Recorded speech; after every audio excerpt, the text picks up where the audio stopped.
അതുകൊണ്ട് തന്നെ ആ കുട്ടി കാണിച്ചു കൊടുത്തു എന്ന രീതിയിലുള്ള പരിഹാസങ്ങൾക്ക് ഇവിടെ സ്ഥാനമില്ല. ഇവിടെ നമ്മൾ ചർച്ച ചെയ്യേണ്ടത് ആ കുട്ടിയുടെ വസ്ത്രധാരണത്തെയോ വീഡിയോയോ അല്ല, മറിച്ച് ആ വീഡിയോ ലീക്ക് ചെയ്ത വ്യക്തിയെയാണ്. ഒരാൾ പണം നൽകി കാണാൻ ഉദ്ദേശിച്ച് നിർമ്മിച്ച ഒരു സ്വകാര്യ ഉള്ളടക്കം അത് റെക്കോർഡ് ചെയ്ത് പബ്ലിക്കായി പ്രചരിപ്പിക്കുന്നത് ക്രിമിനൽ കുറ്റമാണ്. ഒരാളുടെ പ്രൈവസിയെ മാനിക്കാതെ അത് ഡൗൺലോഡ് ചെയ്ത് ഗ്രൂപ്പുകളിലും മറ്റും ഷെയർ ചെയ്യുന്നവരാണ് യഥാർത്ഥത്തിൽ മോശമായി പെരുമാറുന്നത്. അത് ചെയ്തത് ആ കുട്ടിയല്ല, മറിച്ച് ആ വീഡിയോ ലീക്ക് ചെയ്ത ആളാണ്. വീഡിയോ ലീക്കായതിനു പിന്നാലെ വന്ന കമന്റുകൾ ശ്രദ്ധിച്ചാൽ മനസ്സിലാകും നമ്മുടെ സമൂഹത്തിന്റെ ചിന്താഗതി.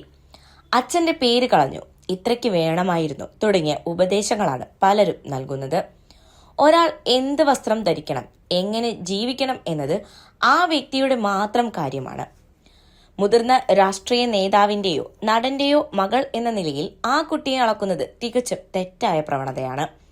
സെലിബ്രിറ്റികൾക്കും അവരുടേതായ സ്വകാര്യ ജീവിതവും തീരുമാനങ്ങളും എടുക്കാൻ അവകാശമുണ്ട്.